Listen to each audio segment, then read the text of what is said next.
Hey, it's Mark with Mark's Dodgers Cards. Do not be fooled by that fancy name. It's just me and some friends talking about baseball cards and showing baseball cards. Anyway, that's obviously Dan Vintage Baseball PC's intro. And this is a VR for Dan, who is celebrating 3 years on YouTube. Dan's a great member of the community, produces so much great content. And yeah, so I thought I'd do a VR for him in his 3 year giveaway celebration. Before I show that, he wanted everybody to show one card that reflects our personality and reflects us personally and our collection. And I'll do that. I'm actually going to show a few cards. Sorry for slightly breaking the rules. But before that, I just wanted to say one thing about Dan's channel. It's one of the first channels that I really watched when I started getting on YouTube. And I really appreciated his very early video where he interviewed a Zach Wheat super collector, which I've seen a few times. I kind of go back to it every once in a while because I'm building a large Zach Wheat PC. And I'll show it a Zach Wheat card that I just recently picked up a new one later in this video. I also got a chance to meet Dan at the National a couple of years ago, right after I had started YouTube, and he was very nice and welcoming, and I've had a chance to be on a couple of I don't know, other lives or videos that he happened to be on too. And yeah, he's got a great collection, great guy, and happy to celebrate his 3 years on YouTube. So if you would have asked me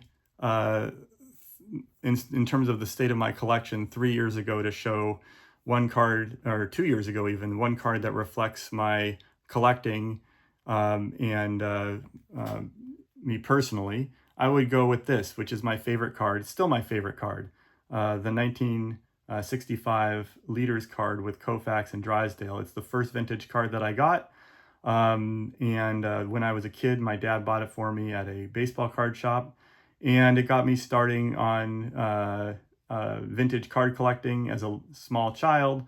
And I started with the Don Drysdale run. Sandy Koufax cards were too expensive, but I ended up getting those later as an adult. I still love this card for the sentimental reasons and because obviously I'm a Dodger card collector. But the one card that I'm going to choose now that reflects my collection and where I am now is this card, which I just showed a couple of weeks ago, which is a Walter O'Malley 1960 Grandes Ligas Venezuela issue. As far as I know, this is the only, Walter O'Malley is a Hall of Fame executive. He was the owner of the Dodgers when they moved from Brooklyn to Los Angeles and helped build the team in Los Angeles. And he's in the Hall of Fame. This is the only card that I know of that's a Playing Days issue of Walter O'Malley. And this is an incredibly rare Venezuela set. There are none graded by SGC or PSA. And this is the only one that I've seen. There are probably others out there, but anyway, it's a very rare set. And this card cost me $20. So why does this reflect my collection? Well, obviously it's Dodgers. I love I love the Dodgers and collecting Dodger cards, and my collection's obviously focused on the Dodgers. I have, especially with the card market booming and getting so hot, I've really skewed towards getting more I would say low supply, low demand cards, and really kind of unique items. And this definitely fits into that collection, that niche. And yeah, and I also love really just getting really obscure things that reflect pieces of Dodger history. And this is definitely fits the bill. These are blank back, by the way. Also, you know, I obviously have a lot of graded cards that I've shown on this channel, but I don't really care that much about grading. And so this is an ungraded card. It's also got, you could see a little moth bite over there.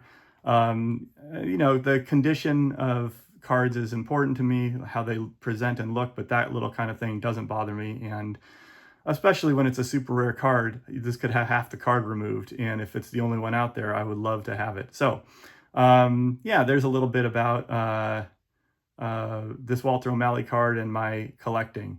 and how it reflects my current state of my collection. Now, I mentioned a couple other pickups that I got recently, and this one connects to Dan's video that he did about Zach Wheat, but I added another to my Zach Wheat exhibits run. So I already had this one, this 1921 exhibits, and I already had this one, the 1925 exhibits. But I recently picked this one up, and I won it in auction on eBay. And this is the 1926 to 1929 exhibits, and you can see this is a raw example, ungraded. These are pretty rare, this one. And there was a graded one that was on eBay recently, and actually Aaron over Value Vintage picked it up. It's a very nice example, much higher grade than this one. Beautiful example, but this one was a little more affordable, and it came up again, which was surprising since they're not that common, and was happy to pick it up. And I think it's just a great image. So very happy to have this one. And yeah, so that's my latest Zach Wheat. And then this is a other card that I picked up recently. This is a 1934 Butterfinger of Dazzy Vance. I actually made a mistake on this one. I'm still happy to have it, but I didn't really check the year. And I know Dazzy Vance played for, the Cardinals and I believe the Reds later in his career. There's a 34 Gaudi that has him on the Cardinals. But anyway, I just love this image. I didn't check, and he's actually not. This is 1934, so he wasn't on the Dodgers. So I don't know if this is going to stay in my collection or not, but for now it will. And this is the 1934 Butterfinger Dazzy Vance, which is a tremendous image. I love the cards of his that have his pitching pose like this. There's a few of them like this.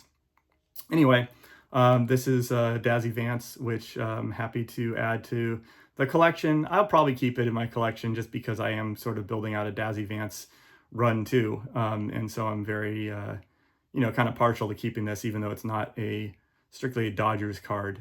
So anyway, that is the focus of my collection, as you all know.